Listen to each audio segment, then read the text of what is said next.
21절 말씀입니다. 이사야서 43장 21절 말씀입니다. 한 구절이니까 우리 함께 합독하도록 합니다. 시작! 이 백성은 내가 나를 위하여 지었나니 나를 찬송하게 하려 함이니라. 한 번 더 시작!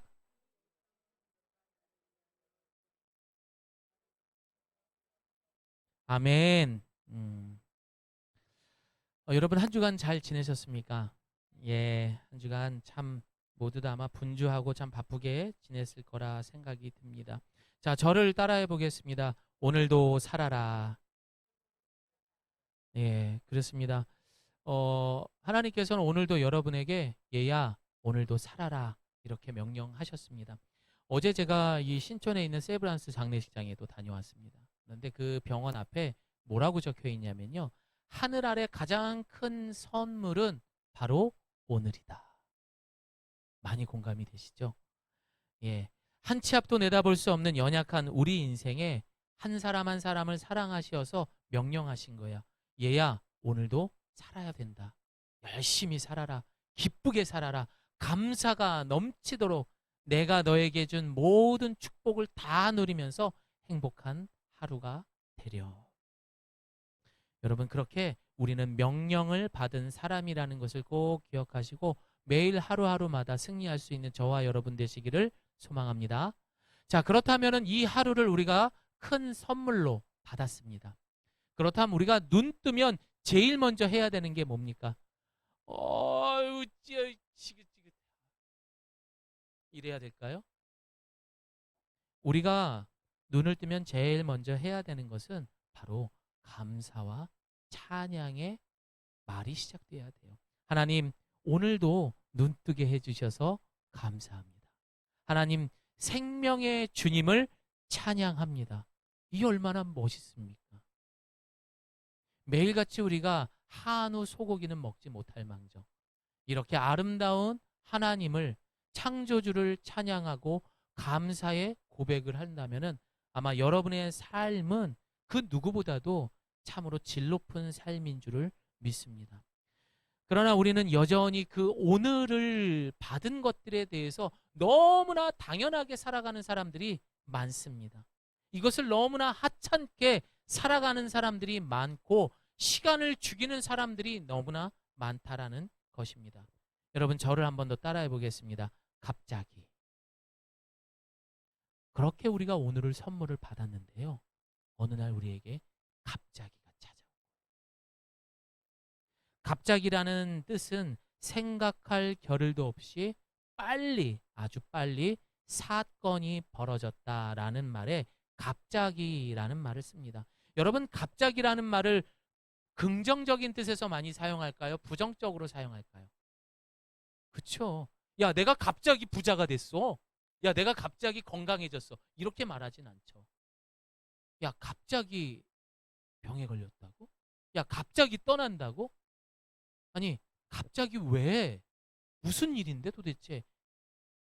안 좋을 때 우리는 이 갑자기를 많이 사용한다라는 것입니다. 그런데 여러분, 이 갑자기를 잘 생각해 보면은요, 이 갑자기는 진짜 갑자기 찾아온 게 아니더라고요. 마치 신호등처럼 초록불로 켜 있습니다. 그러다가 자, 여러분 이제 빨간불이 되니까 조심하셔야 돼요. 주황색 불이 들어오는 거죠. 그리고 그 주황색 불이 변하면서 빨간색 등이 들어오는 거예요. 생각해 보면 이 갑자기도요, 주황색 등이 분명히 있었을 거예요. 그런데 우리는 그것을 보고 갑자기라고 말하는 거예요. 왜 그럴까요? 바로 오늘 하루하루를 하찮게 대충대충 당연하다는 듯이 생각했기 때문에 우리는 그 주황색 등을 모르고 그냥 지나쳤던 것입니다. 그래, 열심히 살면 돼. 야, 나 아직 젊어. 괜찮아. 힘들 수도 있지. 여기가 조금 아프긴 한데 다음에 병원 가면 되지. 내년 건강검진 받으면 되지. 몸이 안 좋은데. 요즘 스트레스 너무 받네. 아유, 뭐 별일 있어? 야, 그냥 한 잔들 하면서 그냥 풀어. 넘어가, 그냥. 경고등이 들어왔음에도 불구하고 우리는 이렇게 대충대충 넘어갔던 거예요. 엄마, 나 요즘 힘들어요. 야, 임마, 괜찮아. 우리 자녀에게 경고등이 들어왔는데 우린 그냥 지나쳤던 거예요. 그 경고등이 지나면 뭐가 오는 줄 아세요? 갑자기가 오는 거예요.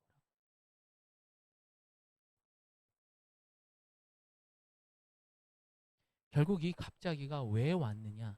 내가 느끼지 못하고 대충 넘겼던 내 판단과 그리고 나의 행동으로 인한 이 모든 것들에 대한 결과라는 것입니다. 사실 다라고 말할 수는 없어요. 정말 갑자기 불의의 사고를 당하는 경우도 있어요. 하지만 일반적인 우리의 삶에 일어나는 이 갑자기라는 것은 어느 정도 우리가 준비할 수 있었다라는 거예요. 그 중에 하나가 뭐냐? 바로 이 오늘에 대해서 내가 소중하게 생각하고 이 선물이 얼마나 대단한 것지에 대한 가치를 알고 있었더라면은 우리는 아마 이 갑자기를 예방할 수도 있었던 것입니다. 그래서요, 여러분, 우리의 인생 가운데 우리는 목적이 분명히 필요합니다. 이 목적이 없는 사람들은 그 하루하루가 너무나 당연하다는 듯이 그저 매달 들어오는 내 통장의 잔고만 확인할 뿐이지 뚜렷한 오늘에 대한 그런 진지함도 어쩌면은 그저 당연하듯이 매일 그렇게 살아가는 사람들이 참 이 세상에는 많은 듯 합니다. 우리에게는 분명 목적이 필요합니다. 분명히 목적이 있는 사람은요, 어떤 갑작스런 사건이 벌어져도 앞으로 나아갈 수 있는 힘이 있습니다. 내가 요동치 아니하리, 요동하지 않는다. 하지만 그 진리가 아닌 목적을 가지는 사람들, 늘 변할 수밖에 없는 세상의 목적을 가지고 있는 사람들은 순탄한 길 앞에서도 나아가지 못하고 죄송합니다. 징징대는 사람들이 많습니다. 이래서 힘들고 저래서 힘들고 이래서 못하고 저래서 못하고 이래서 너 때문이야. 이래서 다 이게 대통령을 잘못 뽑아서 그런 거야. 늘 핑계만 댑니다. 그러나 오늘 우리 하나님께서는요, 오늘 이 자리에 오신 여러분을 향해서 분명히 말씀하신 게 있어요. 사랑하는 아들아, 딸아, 내가 그래서 오늘 너희들한테 너희들이 앞으로 어떻게 살아가야 될 목적에 대해서 이야기해 줄게. 잘 들어봐라. 여러분 잘 들어보세요. 이건 제가 반말로 하는 게 아니라 하나님이 여러분에게 아들, 딸들에게 이야기하는 거예요. 오늘 그래서 그 목적에 대해서 진리의 말씀으로 목적이 이끄는 삶을 살아가는 우리 예가교회 성도님들이 되시기를 소망합니다. 요즘 예가교회에서 부부 학교를 하고 있습니다.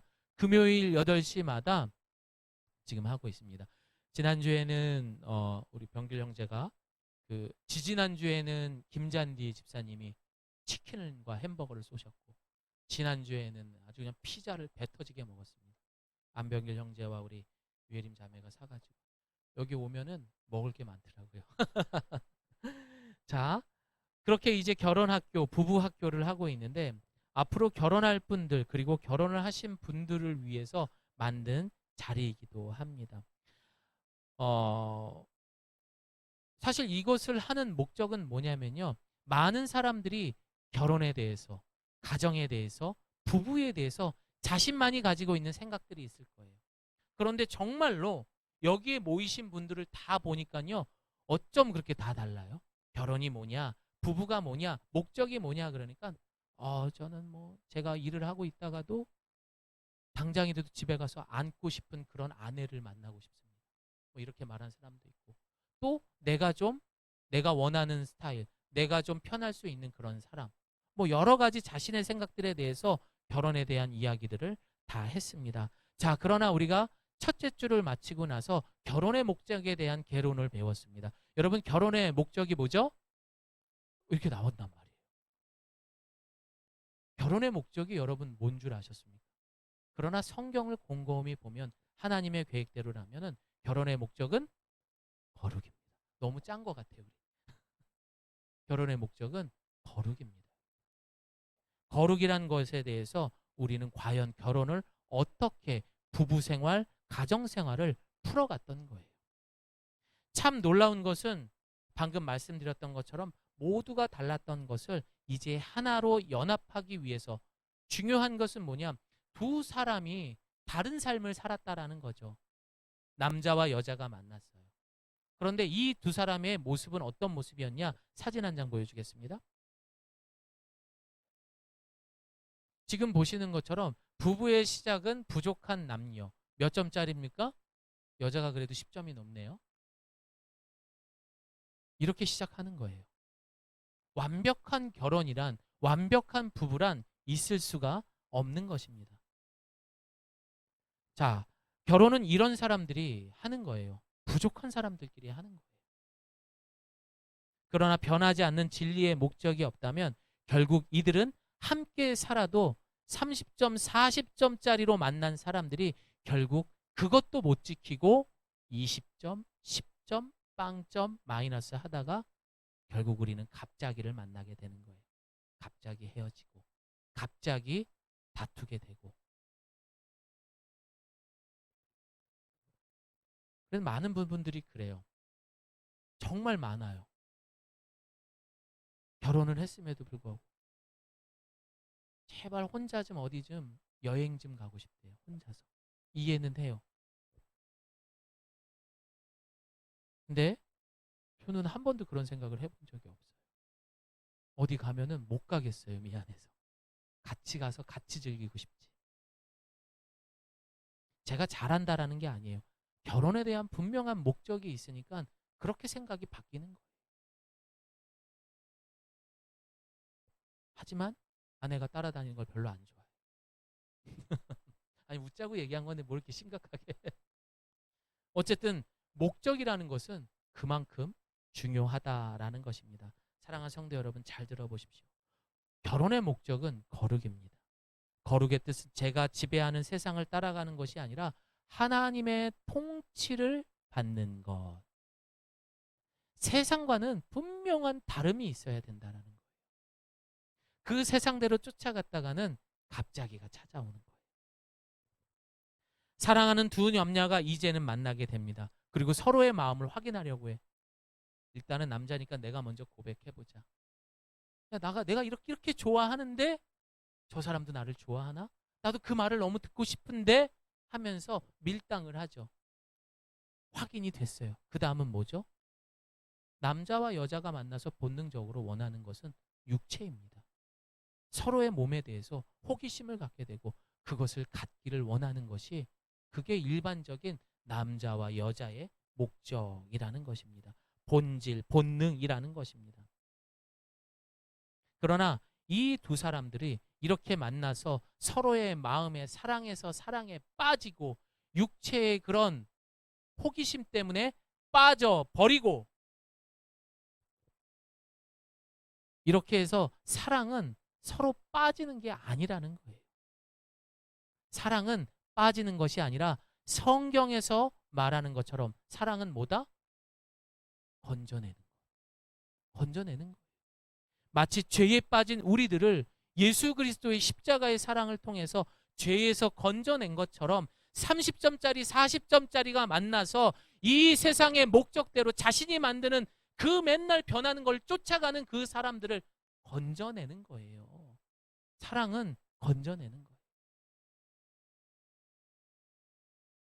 그거는 존중하는 게 아니라 건져내야 되는 겁니다. 다 따라합니다. 사랑은 빠지는 것이 아니라 건져내는 것이다. 여러분, 우리는 그 사랑에 이제 빠져서 모든 것들을 다 가졌어요. 심하게 말할 때는 야, 이제 뭐 다 잡아놓은 물고기나 다름없는데. 그러면서 이들이 빠지기 시작하는 것은 자신의 취미생활에 빠지기 시작합니다. 주식이라든지 아니면 투자할 수 있는 것들에 빠지기 시작을 합니다. 아니면 게임이나 영상에 빠지기도 합니다. 아니면 뒤로 해서 많은 잘못된 부정적인 것들에 빠져서 가정을 등한시하는 사람도 많습니다. 취미생활에 빠지는 사람들도 많습니다. 그러나 우리의 삶에 분명한 목적이 있다면 그 빠지는 것을 건져낼 수 있는 것, 그것이 분명한 우리의 삶에 필요한 목적이 이끄는 삶이 될 수 있을 것입니다. 요즘에 자녀들을 많이 낳지 않다 보니까요, 우리 엄마 아빠들이 자녀에 빠지는 사람들도 많더라고요. 건져내야죠, 여러분. 우리 하나님은 우리를 너무 사랑하십니다. 아멘입니까? 심지어 하나밖에 없는 자신의 독생자 아들 예수 그리스도를 통하여서 그 죄악에서 우리를 건져내셨습니다. 그러나 그 사랑은 너무나 아름답고 감동적입니다. 너무 멋있어요. 너무 좋아요. 거기까지는 좋아요. 그런데 그 과정을 살펴보니까요, 우리 예수님께서 그런 사랑을 보여주기까지 가장 많이 쓰셨던 것은 무엇이냐? 시간이에요. 시간은 곧 기다림이라는 거예요. 너무 힘들어요. 저 사람이 그곳에서 건져내음을 받기까지 계속 지켜보면서 물신양면으로 보지 않는 곳에서 눈물로 기도하고 좋은 게 있으면 가져다 주고. 이게요, 해보니까 내 힘과 내 의지로 하게 되면은요, 지치더라고요. 근데 진짜 내 안에 복음이 살아서 숨쉬고 내가 진짜 건져내은 받은 진짜 사랑을 받은 사람이라면 끝없이 그게 공급이 되더라고요. 아유, 힘들어 하다가도 또 가서 그 사람을 섬기게 되고 사랑하게 되더라고요.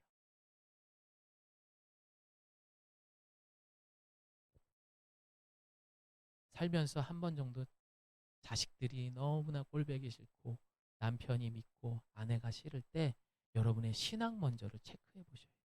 상대방의 문제를 생각하지 않고 뭔가 나로부터 공급되는 것이 차단되지 않았나, 아니면 제일 중요한 내가 잘못된 목적을 갖고 살았구나 라는 것을 꼭 깨닫기를 소망합니다.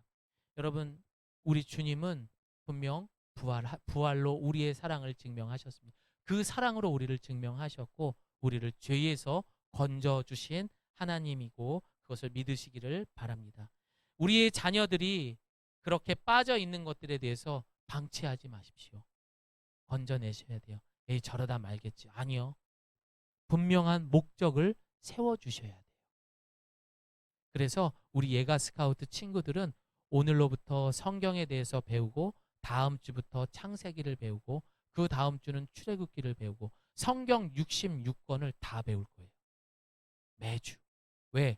이 아이들이 세상에 빠지지 않고 분명한 목적을 가지고 자기가 사랑하는 사람들을 구할 수 있는, 건져낼 수 있는 사람이 되기 위함입니다. 사진 한 장 보여주세요.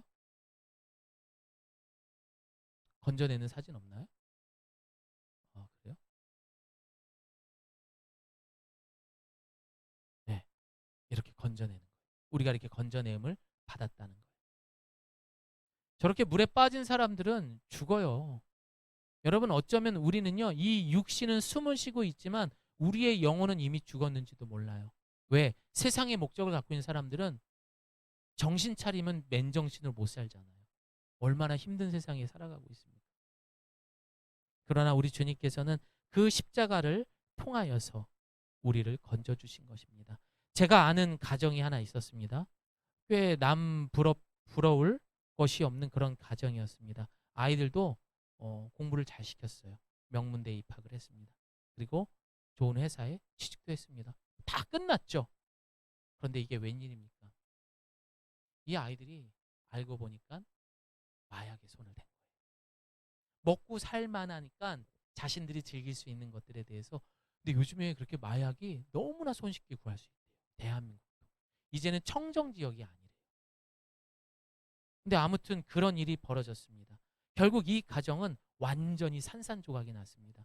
그리고 나서 경찰서에 이 아들을 만나러 간 부모님들 대화를 했습니다. 그런데 이 아들의 답이 뭔 줄 아십니까? 왜 마약에 손을 댔냐? 네가 뭐가 부러워서? 이 아이의 말은 이렇게 말을 했습니다. 다 부모님 때문입니다. 헐, 이게 뭡니까? 아니, 내가 너를 위해서 그렇게 젊어서 피땀 흘리면서 잠도 안 자가면서 일을 했는데 네가 어떻게 나한테 그런 말을 하느냐? 나이키 신발과 고급 과외는 받을 수 있어도 이들이 가장 필요했던, 부모가 필요했을 때는 이 부모가 부재였던 거예요. 아이들이 부모가 필요했을 때는 그 부모가 그 자리에 없었던 거예요. 그럼 이 아이들이 말한 그 말은 참인 거죠. 부모 때문이 맞는 거죠. 우리 아이들을 지금에 빠져 있는 것들에서 건져낼 수 있는 분명한 목적을 잡아줘야 됩니다. 내가 비록 이 아이에게 좋은 신발, 좋은 옷을 하지 못하고 좋은 과외를 못 시켜도요, 분명한 인생의 목적을 세워주게 된다면은 이 아이는 나중에 제일 감사한 부모입니다. 저요? 저는 우리 아버지 같은 사람이 될 거예요. 저는 우리 엄마 같은 사람이 될 거예요. 그런 부모님 되시기를 소망합니다. 그런 자녀들이 되기를 축복합니다. 좋습니다. 그래서 우리는 우리 삶에 절대 변하지 않는 진리의 목적이 필요합니다. 자, 그래서 여러분 저를 따라해 봅니다. 사람의 제일 되는 목적은 하나님을 영화롭게 하는 것, 그를 영원토록 즐거워하는 것. 이것은요, 우리 기독교에서 우리 그리스도인들이 가장 첫 번째로 가져야 할 목적, 그것이 기록되어 있는 웨스트민스터의 소요리 문답에 제1되는 목적에 이렇게 적혀 있어요. 사람의 제1되는 목적은 하나님을 영화롭게 하고 그 하나님을 즐겁게 하는 것이 사람 되는 제1되는 목적이다 라고 말을 하고 있는 거예요. 앞서부터는 웨스트민스터라는 것은 영국의 그 지역에서, 웨스트민스터라는 지역의 총회에서 이 문서가 시작되었기 때문에 웨스트민스터 소요리 문답이라고 말해요. 이 교리라는 것은 우리가 이 성경을 그대로 적용하게 된다면요, 이단들은요, 이 성경에서 필요한 것들을 찝어내요. 짜집게 합니다. 그리고 자신들이 마음대로 해석을 하는 거예요. 그리고 나서 사람들 앞에 마치 하나님이 앞에 있는 나를 통해서 뭔가 하는 것처럼 보여지기 식으로 해서 그런 교리를 만들어내는 거죠. 그게 이단이에요.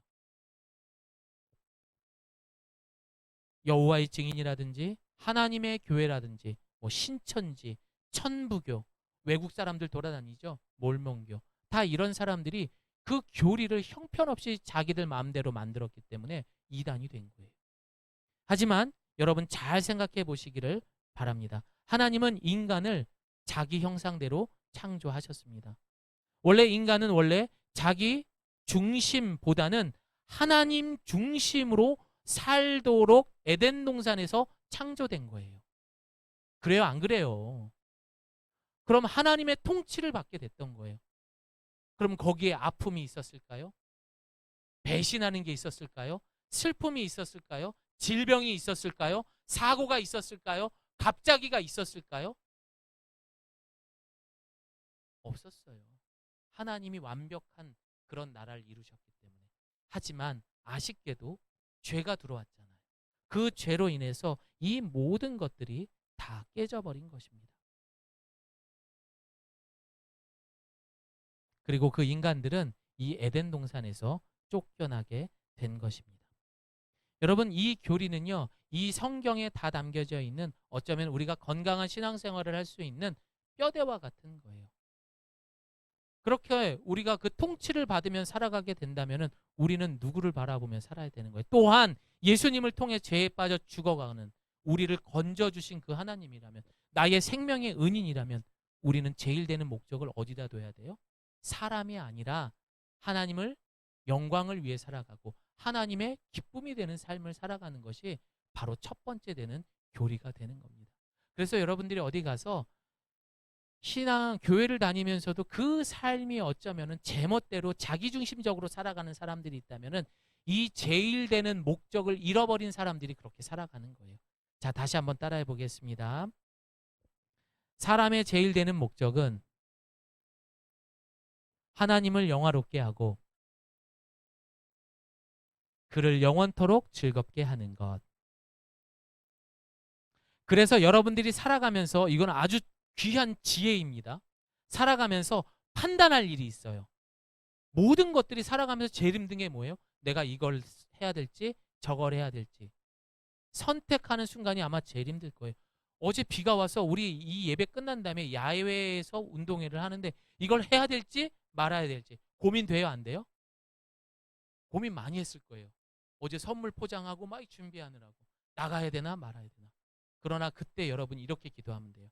하나님, 하나님께 기쁨이 되고 영광이 되는 것이 무엇입니까? 그러면 그 답은 나오는 거예요. 여러분이 살아가면서 내가 만약에 어떤 사람 때문에 시험에 들었어요. 그럼 과연 이 상황을 하나님께서 기뻐하실 일인지 아닌, 하나님이 이것은 적을 때 기뻐할 일이 아니다. 그럼 용서해야죠. 사랑해야죠. 그래서 사람의 제일 되는 목적, 이것을 여러분 오늘 꼭 기억할 수 있기를 바랍니다.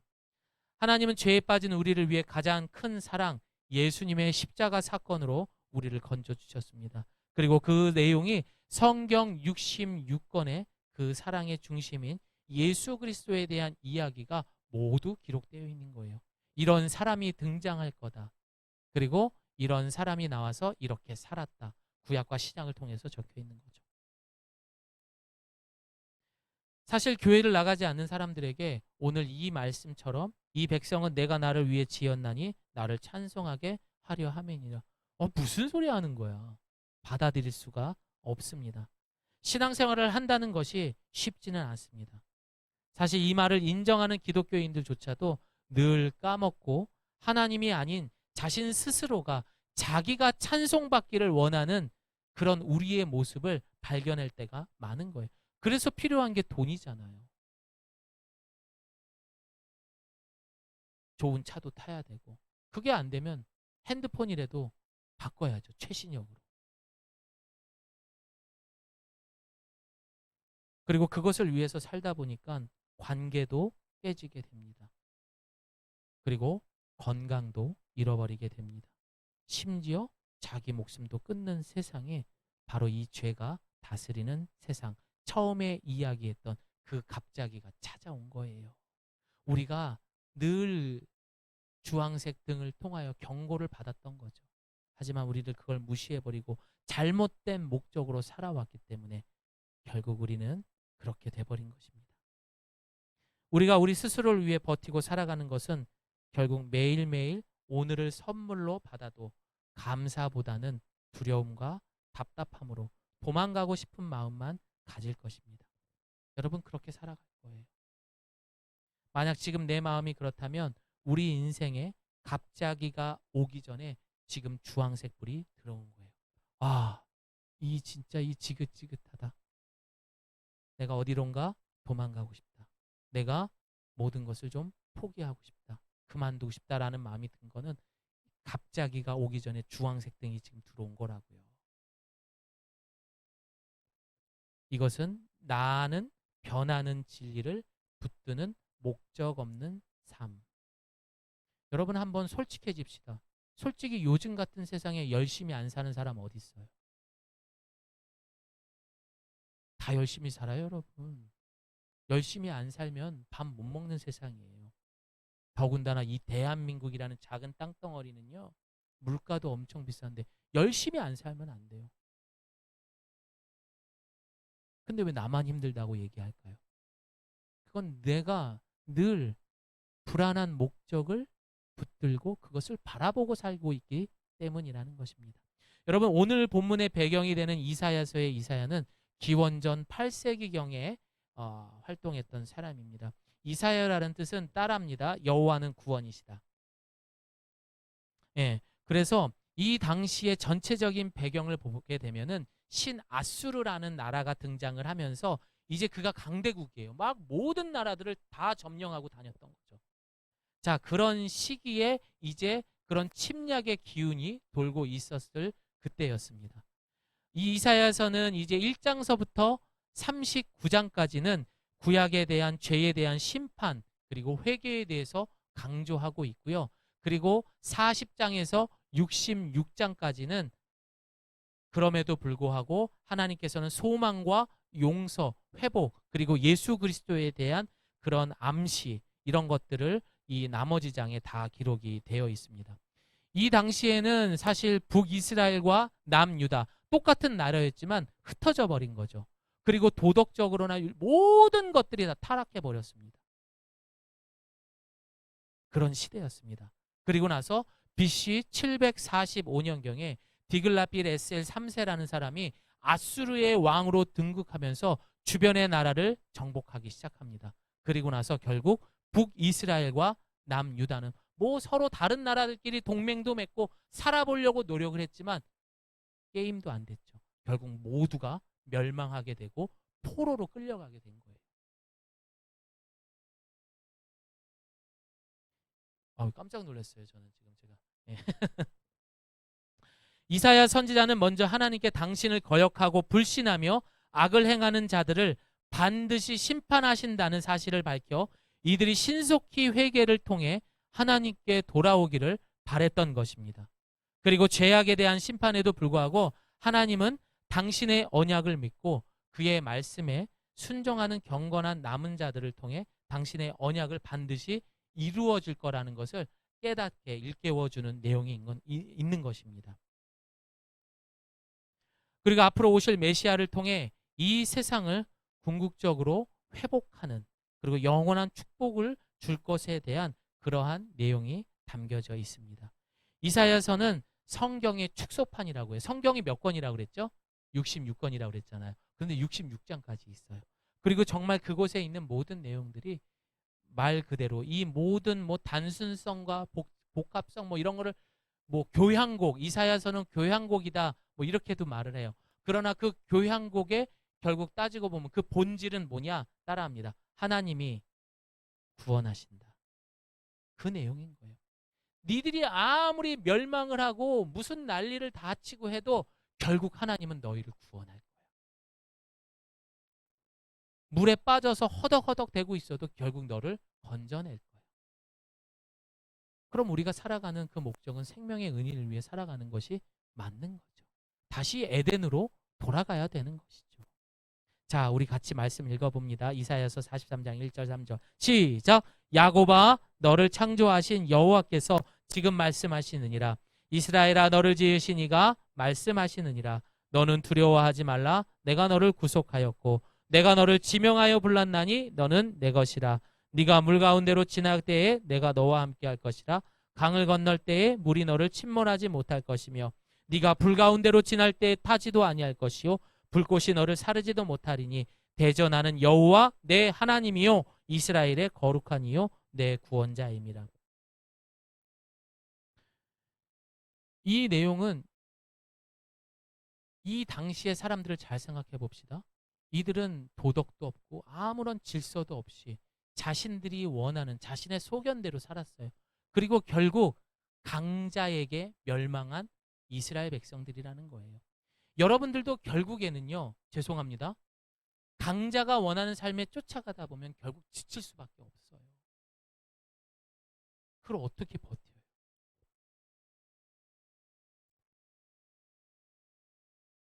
그러나 하나님은 계속해서 이들에게 이사야 선지자를 통해서 이야기합니다. 얘들아, 내가 너희들의 진짜 아버지야. 내가 너를 창조했고 내가 끝까지 너를 구해낼 거야. 건져낼 거야. 그러니 나만 바라봐. 그 얘기를 지금 하고 있는 거예요. 사람들은 못 믿죠. 지금 이 난리통에 지금 내가 먹고 사는 게 더 힘든데.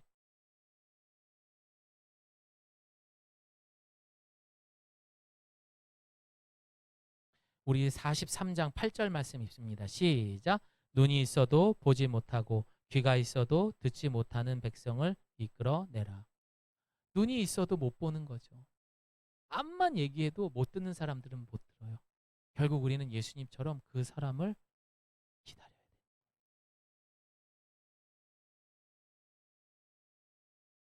참 힘들어요.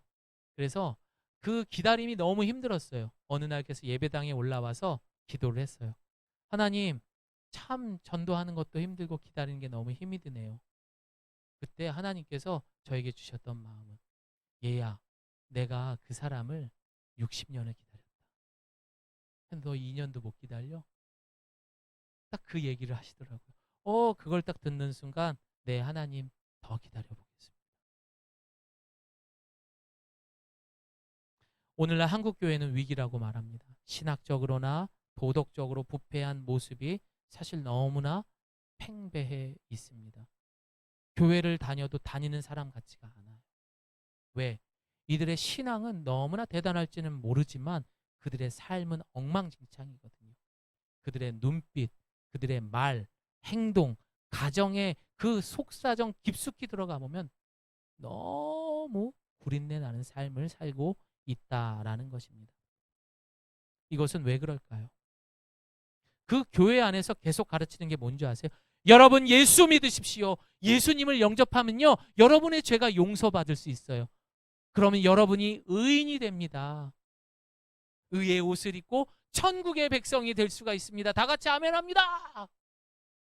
여러분 복 받으십니다. 그걸 구원이라고 가르치는 거예요. 맞아요, 여러분. 그거 구원 맞아요. 하지만 그 구원에 또 하나 중요한 것은 그 죄사함을 뛰어넘어서 하나님과 우리의 관계가 따라합니다. 회복됐다라는 것을 기억해야 돼요. 그 관계가 회복되게 되면은요, 우리는 더 이상 세상의 통치를 받는 것이 아니라 하나님의 통치를 받는 거예요. 왜 그거는 까맣게 잊고 있을까요? 구원 받았다면서. 아, 나 이제 용서받았어. 나 이제 천국 백성이. 이게 끝이 아니라 그 다음에 이제 나는 하나님과의 관계가 회복되었습니다. 이제 그 주황색 경고등이 들어온 것을 알게 되어서 이제는 내가 회개하고 하나님 이제는 내 멋대로 살지 않을게요. 이제는요, 그 에덴 동산에서 하나님이 통치하셨던 그 세상에 내가 순종하며 하나님 중심으로 살아가겠습니다. 여러분 그거예요. 빌립보서 1장 11절 말씀이 있습니다. 시작. 예수 그리스도로 말미암아 의의 열매가 가득하여 하나님의 영광과 죄사함을 받아서 하나님 감사합니다. 이제 하나님의 통치를 받으니 내 삶에 분명한 목적이 있어서 좌로나 우로 요동하는 삶이 아닌 올곧은 삶을 살 수 있습니다. 그러다 보니 내 삶에 감사가 넘치고 자연스럽게 오늘 본문처럼 그런 어려운 상황에서도 하나님을 찬송할 수밖에 없었던 것입니다. 예수 그리스도로 말미암아 의의 열매가 가득하여 구원이 너희 안에 가득하여 하나님의 영광과 찬송이 되기를 원하노라. 이제 말씀을 마무리합니다. 여러분 따라합니다. 구원은 하나님과의 만남.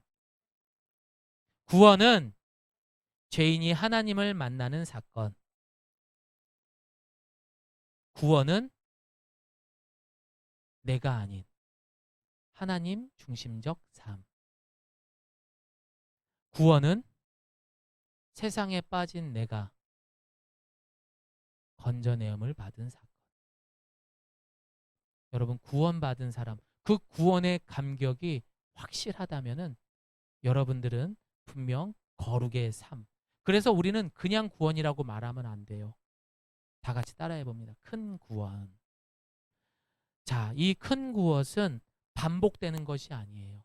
단번에 이루어졌다라고 로마서 5장 8절은 말합니다. 함께 읽습니다. 시작. 우리가 아직 죄인 되었을 때 그리스도께서 우리를 위하여 죽으심으로 하나님께서 우리에 대한 자기의 사랑을 확증하셨느니라. 그만큼의 희생을 충분히 다 치루었다라는 것입니다.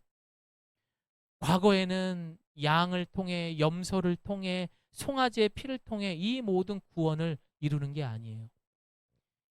어쩌면 이 세상 사람들의 구원이라고 말하는 것은 장수도 있고요, 부자가 되는 것도 있고, 내가 존경을 받는 삶도 있을 것입니다. 하지만 이 세상은 여기서 끝나는 것이 아니라 영원함이 있습니다. 그 영원한 생명을 위해서는 오직 예수의 보혈, 십자가에서 죽으신 그 예수의 십자가만이 그 영원한 생명, 그 구원이 우리의 것도 되는 것이요, 영원한 구원이 되는 줄을 믿습니다. 우리 이사야서 마지막 43장 18절 19절 말씀입니다. 시작. 너희는 이전 일을 기억하지 말며 옛날 일을 생각하지 말라. 보라, 내가 새 일을 행하리니 이제 나타날 것이라. 너희가 그것을 알지 못하겠느냐. 반드시 내가 광야의 길을, 사망의 강을 내리니. 아멘. 사랑하는 예가교회 성도 여러분, 주님은 이렇게 우리하고 오늘 약속하셨어요. 여러분 믿으십니까? 그 믿음의 약속대로라면, 내가 그런 건져내음을 받은 사람이라면, 여러분 이제 우리의 삶의 목적은 사람의 제일 되는 목적은 하나님의 영광과 하나님을 기뻐하는 삶을 살아갈 때에 우리는 온전한 삶, 요동하지 않는 삶을 살아갈 줄을 믿습니다. 이번 한 주간 자신의 목적을 한 번 더 생각했으면 좋겠어요. 과연 나는 뭘 쫓아가고 있는가? 그리고 다시 한번 그 목적을 세워서 한 평생을 나 가진 재물 없으나, 나 가진 지식 없으나, 나 남에게 있는 건강이 있지 않으나, 나 남이 못 본 것을 보았고, 나 남이 듣지 못한 음성 들었고, 나 남이 갖지 못한 사랑 받았고, 나 남이 갖지 못한 그것을 깨달았을 때 우리는 진정한 구원받은 사람이 되는 줄을 믿습니다. 그래서 여러분, 세례가 중요한 거예요. 지금 이 한국교회 가장 큰 문제는 집사님 이제 우리 성도님 때 됐으니까 세례 받으셔야죠. 네, 이거 세례 받고 우리 같이 성찬식도 참여하고 그러면서 성장하는 거예요. 아니요, 여러분. 내가 진짜로 신앙에 대한 확고한 신앙 고백이 있었을 때 그때 세례 받는 거예요. 그러니까 여러분들도 너무 서둘지도 말고 또 그것을 너무 강요해서도 안 되는 거예요. 대신에 노력은 해봅시다. 우리 같이 이 시간 기도하겠습니다.